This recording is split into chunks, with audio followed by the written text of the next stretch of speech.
te wuute bokk na ci ñi nga xam ñoo di religieux yi syndicalistes yi sax bawu leen ginnaaw benn yoon waaye nag rawatina ñi nga xamante ñoo nekk ndaw ëllëgi Ahmed.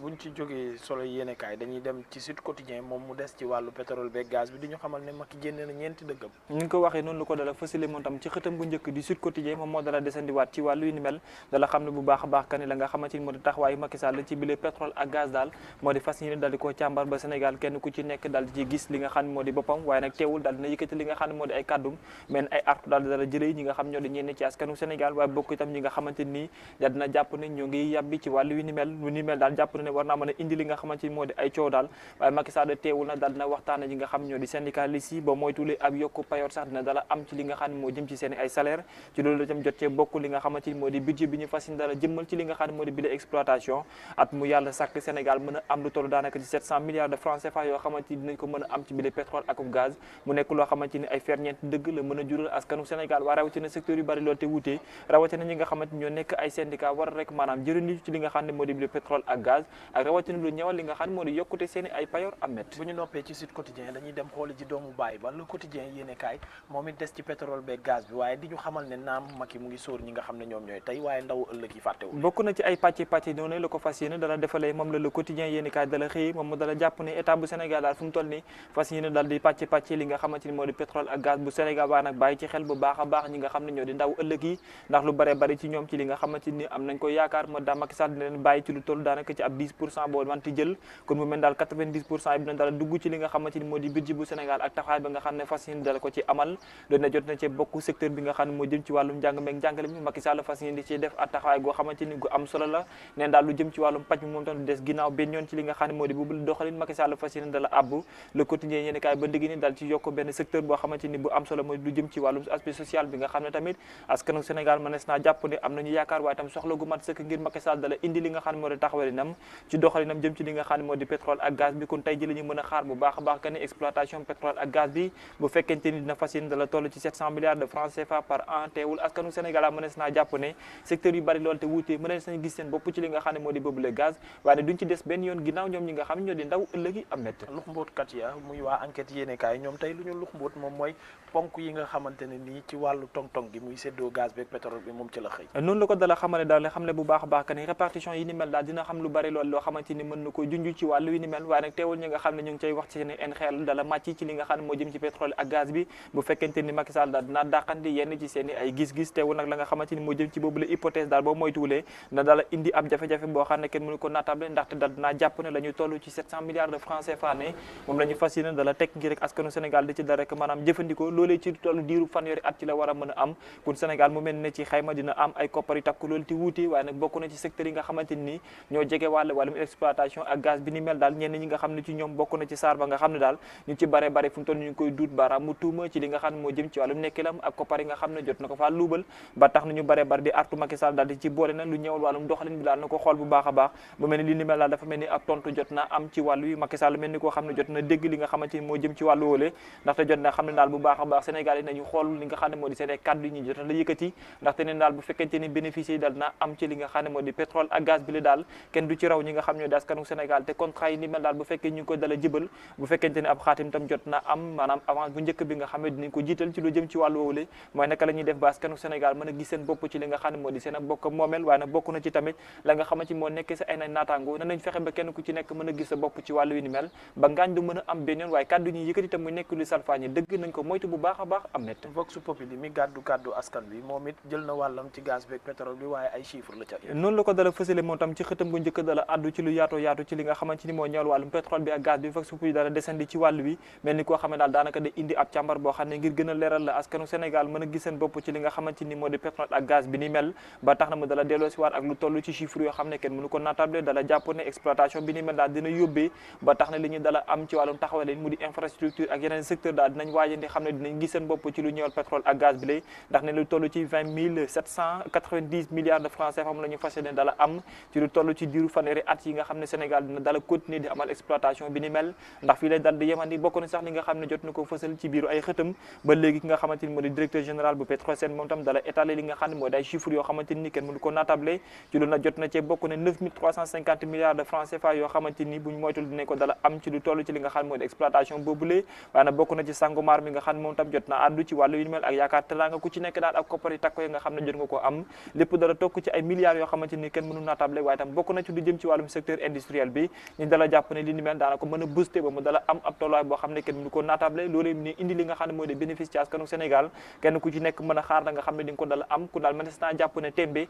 askanu Sénégal doore ko ci 2022 daal lu ñëwal li nga xam ne moo di wàllum économie am dina gën a am beneen taxaw bu gën a ñoŋ ci askanu Sénégal am métti Walf Quotidien mi ci fëllu feneen moom tey ci leneen la ñëw nee na Sénégal bu doon jëm nañ jàpp ne bopp baa nëpp noonu la ko dara duppee amet ni nga ko waxee tigi nee na askanu Sénégal bu fekkonte ni tamit ab jën la mënees naa jàpp ne bopp ba moom daal dina yàqu ba ne ràcc la ko waral mooy que ni kenn ku nekk ci ñoom askan bi gisuñu seen bopp ci li nga xam ne moo di doxalin réew mi leen loolu daan la ko waral bokk na ci ne wàllum gestion nébuleuse yi nga xam ne jot na am càcc gi nga xam ne kenn mënu naatable toolaay ba mu dala am ndax nee na daal secteur yu ci bari lool te wuute waaye yenn ci structure yi nga xam ne daal jot na am nee na daal li nga xamante ni moo jëm ci wàllum xaalis bañ fay dompat di ko yóbbu te askanu Sénégal jot ko moom ci loolu nag jot na ba mu dara ko cité lu toll ci SAR waaye nag bokk na ci fa nga xamante ni moom moo nekk trésor public boole ci la poste ak ñeneen naan daal ñu ci ne ci koppare la gars yi ñu ngi ko dala ñoqati te loolu dem ngi dala amee ci mbas mi nga xamante ni ci lañ dala nekkoon ci loolu tam jot na ci yokku ne ñi nga xam ñoo di ñenn ci ay jëriñ bëgg amal liggéey boo xam ne bu am solo la Macky Sall mel ni ku leen ne tànqamlu bokk na ci ministre du commerce ba nga xam ne liggéey bi mu war a amal lu dara lu bénéfice ñi nga xam ne ñoo di sénégalais yi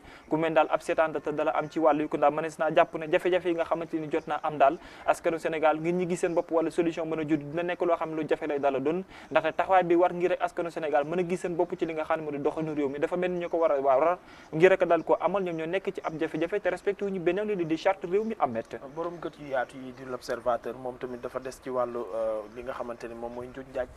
ci suñu réew mi ñëw bu baax a baax ci li nga xamante ni moom moo xew ca trésor public noonu la ko dala fësale moom tam waaye jot na ci indi benn taxawaay boo xam ne amet bu am solo la mu di détournement ba nga xam ne jot na am moom l'observateur yéeni kaay di borom bët bu yaatu bi dala topp li nga xam ne moo di boobu le dossier bokk na ci daal la nga xamante ni moom la jot a amee mu mel ni koo xamante ni day joxañ ab baaraamu tuuma ñenn ñi nga xamante ni jot nañu amal seen ab càcc ci anam boo xam ne kenn mënu ko natable l'observateur yéeni kaay dala jàpp bu baax a baax que ne daal ñi nga xam ne ñoom lañ ci dara jàpp ñaar ñooñu la kenn ku ci ne ab jafe-jafe gu mat sëkk danga ko dala am ndaxte bu fekkente ni su mandat de dépôt daal dina yootaale teewul nag ba moytul ay chef d'accusation yu bari lool te wuute leneen dala topp ndaxte gaañi la dala dompat ci koppar ca fa nga xam ne moo di trésor moo yaatu lool ñaar ñi nag mën nañ ko natable ne kenn ku ci nekk daal lu toll ci ñaari milliards yu teg moom nga daal rek maanaam doppi ci ñi nga xam ne moo di yooyu la gafaka loolu nag dala yóbbee koppar yi dala toll ci ñeenti milliards yoo xam ne teg na lu toll ci juróom-benn téeméeri millions loolu nag dala nekk loo xam ne métti na lool ci ñenn ci askanu Sénégal waaye bokk na ci ñi nga xam ne ñoo di way retraité yi ndax kenn ku nekk ci ñoom ak la ngay xaarandi jëm ci wàllum payor ci seen weer ba ndégéni ñu ngay dala tànqamlu di xaarandi lan la wanante di mujjee ki gëtam loolu itam l'observateur yéeni kaay daal di ci bokk ci lu jëm ci wàllum viol yi pédophilie yi nga xam ne jot naa am bari loolu te wutee mu daal di ci def ab jàngat bu yaatoo yaatu la dala jàpp ne am na ci ñoo xam ne sax ba ndégéni dox sax mënatuñu ko te ñu leen daal di violé du ñenn ñu seen ay wayjur mu mel daal wàllum criminalité bi nga xam ne dal nañ koo def jëm ci wàllum viol daal dafa mel ni amul dara loo xam ne fomp na ko ci accentuation bi mu dal am amet ñu dellu trésor public ànd ceeg waa libération yéeni kaay ñoom ñu ngi ñuy jox plan gi nga xamante ne ñaar ñi détourné lu ëpp ca 4 milliards ñoom ñoo noonu lañ ko defee noonu lañ ko dala amalee kenn ku ci ne àlla nga jot a rocci te askanu Sénégal ñu ci bare bari sax mënuñ ko yëg li ni mel nag jot naa nekk ab scandale boo xam ne kenn mënu naa table tollaay ba na mu doy tamel na daal mbir mu ngi dala toll ci 4,685 millions 235 mille 236 francs CFA noonu la dala toll waaye nag bu fekkente ni moo di Abdoul Aziz Diop nekk percepteur bu Mbacké atum 2015 avril 2021 la ko dala amal waaye nag bokk na ci ki nga xam ne moom tamit moo nekk Mohamed Ndiaye nekk percepteur bu Saint-Louis moom tamit dala amal li ni mel ci atum 2020 avril 2021 muy daal kenn ku ci nekk ak koppare nga xam ne jot nga koo jël bu dee ne Abdoul Aziz la moom mu ngi toll ci 2 milliards 459 mille noonu la ko dala amale waaye rek nga xam ne moom moo nekk ci diwaanu Saint-Louis moom tam dala coppar lu toll ci 2 milliards 225 millions yoo xam ne moom tam jot na koo sàcc anam ba nga xam ne lañ ko dala amale nag mooy ku ci ne ak na nga roccee ba kenn ñi nga xamante ñoo leen war a surveiller daal kenn yëgul benn yoon li nga xam ne moo di ñaawteef boobu la ñu dala def ci diwaanu trésor loolu na daal dinaa yóbbee ba tax na li nga xamante ni moo di boobu la màkkaan jafe-jafe yu mat sëkk jot na ko am tey bokk na ci nan rek lay dala def ba fay ñi nga xam ne ñoo ne ñenn ci askan bi amit surtout moom tamit ca loolu la des moom ñëw ci lu yaatu yaatu wax li nga xamante ni moom mooy xaar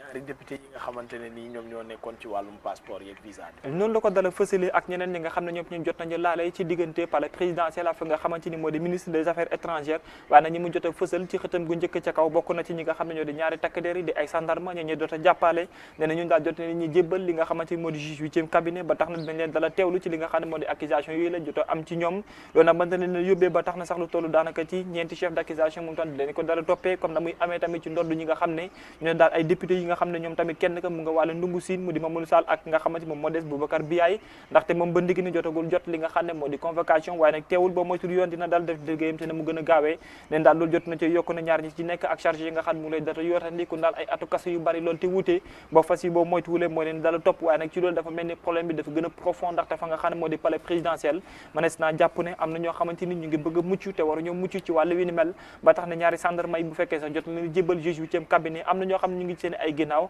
ku daal faaw l'enquête bi ñu gën koo xóotal ngir rek mën a jàpp ñi nga xam ne jot nañ cee laale waaye li ni mel nag boobu moytul wanent fa muy mujjee ki gëtëm moo di ci biir ministre des affaires étrangères jàpp nañ fa la gën a ñaawee am net suñu réew mi di Sénégal dafa lànk bañ ne li nga xam ne moom mooy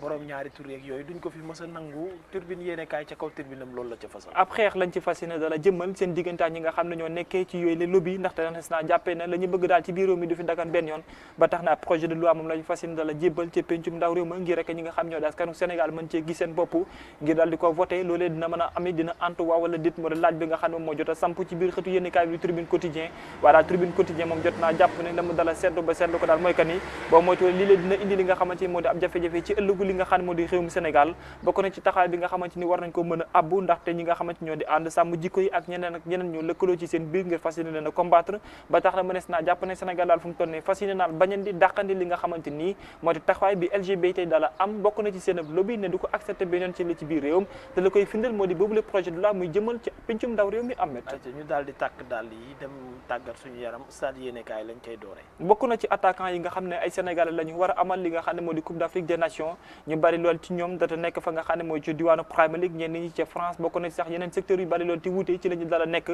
ku ci ne ak poste ba nga xam ne jot nga ko occupé ki nga xamante ni moom moo nekk maanaam ki nga xam ne moo di Krépin Diatta moom dala defaale awut ci lu ñëwal bi les compétitions moom du ko fekkee benn yoon Ismaïla Sarr ak Sadio Mané kenn ku ci nekk ak taxawaay ba nga xam ne jot nga ko am waaye nag la ñuy wane waale ci ay performance moo jot a desandi ndaxte ñu bari ñoom ci lool li dool ni amal guñu li nga xam ne moo di ay but bokk na ci ki nga xam ne moo di Sadio Mané compétition yi muy dala rangalee ki nga xam ne moo di Ismaïla Sarr nekk ci ab blessure ba ndégi ni mu ngay toog di xaarandi lan la Sénégal war a mën a xaar ci ëllëgam ñëwal li nga xam ne moo di bile compétition ndax daana fa yóbbu attaquant yoo xamante ni dinañu nekk en forme bokk na ci laaj yi nga xam ne Stades Quotidien jot na ko xëy mu mel ni njàqare dafa jot a judd ci équipe nationale bu Sénégal amet boo làmbatoo ba daj suñu làmb nga wax ma lan la làmboo tey mbiccoog mbaaloo moo jot a judd ci seen ab diggante moom mi nga xam ne moo di Aziz Ndiaye ak ki nga xamante ni moom moo nekk Gaston Mbengue ñëwal combat bi nga xam ne Balla Gaye 2 waroon na ko amal ak ki nga xam ne moo di Boy Niang contrat bi ni mel ni jot koo xaatim ba ndégée ni waaye Aziz Ndiaye dañoo mel ni ñu bëgg a deltu ginnaaw ci boobule combat waroon dox seen diggante ak Boy Niang 2 la ko waral mooy que ni jotees naa jàppe ne defet ya mu jot a am dana ko yóbbee boobu mel ni ku dugg ci biir pax mu ñuul ma te loolu nag boo moytuwulee Balla Gaye 2 du ko accepté ndaxte lañ bëgg mooy mu dala confronté ak ñeneen laata muy am ki nga xam ne moo di Balla Gaye loolu nag promoteur bi mu ñëwal bi xaatim ak ñoom di Gaston Mbengue moo artu ci wàllu yu ni mel daal di wax ci xëtu yéenekaay bi di sunu lamb ne Aziz Ndiaye ak Balla Gaye 2 comme ci mën a dund daal seen yéene kese la ñu jot a wax waaye la nga xamante ni moo di daal cëgal guyam moo ko dala yor te lu ñu mënta dindaal bu di ab décision bu ñu fas yéene dala jël moom Gaston Mbengue xaali moo ko dala moom te dina addu ci wàllu yu ni mel daayu ko soobee amet li ma gënoon fës ci xëtu yéenekaay yi ñu xëy ndoor merci beaucoup Babacar di la jaajëfal bu baax a baax laataa may dem ci majoor rek ci monsieur Samb laa njëkkee revue de presse bi tey li ci gën a fës muy gaz beeg pétrole bi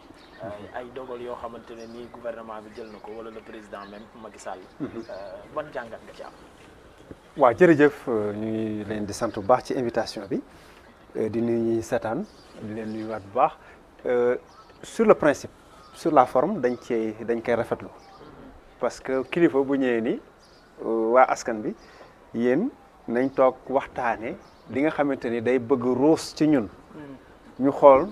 nan la ñuy fexee ba bokk ko ba ku nekk mën cee gis sa bopp loolu dañ koy rafetlu sur la forme parce que ouverture la quand même bonne volonté la ci li ñu gis pour que ëllëg ak si biir lii génn ci pétrole ak gaz Sénégal yëpp mën ci gis seen loolu mooy sur la forme mais dans le fond moi je suis sceptique carrément sceptique parce que xam nga Sénégal li fi amoon ba léegi